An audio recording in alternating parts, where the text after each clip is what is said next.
La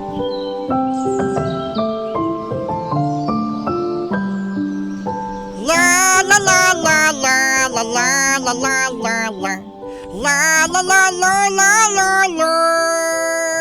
Oy, bago ka magkwento ng walang kakwenta-kwenta, Martian, ay batiin natin ng belated happy birthday! Oy, nag-celebrate na kanyang 16th birthday kahapon ang Junakis ni Miss Carna Arjona. Oy, Miss Kanya! Hello sa inyo dyan sa JBI Department. Oh, hello. No? Ang unico iho ni Miss Carna Arjona na si Red. Red, happy birthday sa'yo, belated! Advance na rin next year. Happy birthday, Red Arjona! Belated happy birthday! Happy birthday! Happy birthday sa'yo! Kwento ka na. Ito na mga bata, ito na mga yes friend, ito na sexy Megan, ito na mga middle class! Ang kwentong lang kwenta nung isang araw na pinamagatang ang grupo ng mga daga. Uy, grupo ng mga daga. Mga mababait. Correct. Nung isang araw, ay merong masayang grupo ng mga daga sa isang bahay. Ang saya-saya nila.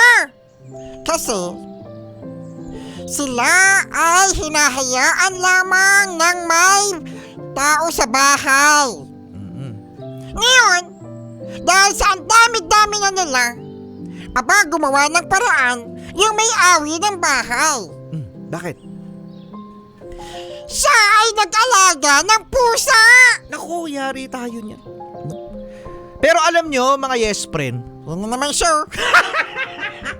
kapag kayo ay nanonood ng cartoons, alam nyo naman, Tom and Jerry. Tagal no. Tom and Jerry. Oo, no. Si Tom ay yung daga at si Jerry, ay di baliktad, si Jerry yung daga at si Tom yung pusa. Alam nyo, sa lahat ng ng mga cartoons, mga yes friend, laging kontrabida ang pusa. No, pero sa totoong buhay, mga yes friend, ang mga pusa ay nakakatulong para maiwasan ang mga daga. Kaya kawawa yung pusa, sina Sylvester. Suffering Sakatas. Suffering Sakatas. Ay si Sylvester, no? Tapos ang ang partner naman ni Sylvester ay si Tweety Bird. Oo, si Tweety Bird. Tapos si Tom at saka si Jerry, ayun yung pusa at saka yung daga. Pero yung kawawa pa rin talaga ang mga pusa kasi binabrand kahit sa mga pelikula na ang pusa ay kontrabida. Kasi masusungit sila. Sungit. So ito na nga. Ay, tapos ka na ba sa kwento mo? Okay na, mamaya ulit. At ngayon, ay nandyan ang pusa. Tapos sabi ng mga daga, uy, pusa! Pusa naman, oh! Sabi ng mga daga, may pusa nga! At ang sabi ng pusa, hoy, mga daga! Huwag kayong magulo, kasi ayoko kayong habulin eh. Pag nandito na lang yung amo ko, tsaka ko kayo habulin ha. Pakitang pusa pala, no? Sabi ng pusa, huwag kayong magpakita. Kapag naglalakad kayo dyan, habulin ko kayo, okay? Pero the pressure yung pusa kasi sabi ng amo niya. Hoy pusa! Bakit hanggang ngayon wala kang nahuhuling na daga? Kaya sabi niya sa mga daga, yan tuloy! Kailangan ko kayo hulihin. Kaya humanda kayo mga daga. Hulihin ko kayo. Kaya naman ang mga daga ay natakot na. Naku. At ang sabi ng mga daga, nag-meeting sila. Mag-meeting tayo kung paano tayo makaiwas sa daga. Sa pusa. Dalawa na nga yung karakter mo, nalilito ka pa. Oo nga, no? Paano ka pa kaya kapag may aso? Nag-meeting ang mga daga. At ang sabi ng mga daga, ano ang gagawin natin para maiwasan natin ng pusa? Merong isang bibo. Uy, sino yung bibo na yan? May bibo daga, sabi niya, alam ko na ang gagawin natin. Sabi ng mga daga, ano yun? tayo ay maglalagay ng bell doon sa collar ng pusa. Ay, ang cute! Ang cute ka dyan. May mga pusa na may mga amo na nilalagyan ng bell, yung collar, yung pusa nila. Sabi ng daga, para kapag naglalakad yung pusa at narinig natin na may bell, may kalembang-kalembang, ay nandyan na yung pusa.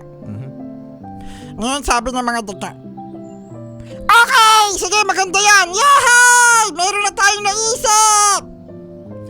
Ang tanong, Uy, ano ang tanong? sino sa inyo ang maglalagay? Sino sa inyo ang maglalagay ng collar na bell dun sa pusa? Kay Miming. Tumahimik lahat ng daga. Naku, oo nga. Kasi, sino kaya? Sabi ng isang daga, kung sino yung nagsuggest! Kung sino yung nagsuggest, siya yung gumawa nun! Biglang nawala yung nagsuggest. Biglang nawala! Biglang nawala, nag-walk out! At walang gumawa sa kanila ng collar na bell doon sa pusa. Oh. Tapos? Ayun na yun, the end na. Di na yun! Bakit gusto mo yung daga kinain ng pusa? Kaya mga bata, Ayan, may aral naman pala no? hindi lahat ng nagsasuggest ay ginagawa. Oh. Uy, may kakilala kaming ganyan. Issue ka na naman eh. Yung magbi-meeting kayo, pagkatapos may magsasuggest si Megan, ano? May magsasuggest, tapos sasabihin, sabi, oh yeah, gawin niyo yan. Tapos yung implementation na, no? Siya yung nawawala. The Who! Ay, marami kayong ganyan, marami kayong kalalang ganyan. Yung nagsasuggest, no, pagkatapos sasabihin, no, hindi, kaya niyo yan. Solid Cute Morning! Charlie Kid Morning, gano'n. Chillax 101 na, Sexy Megan. Nakahawak ng pluma ay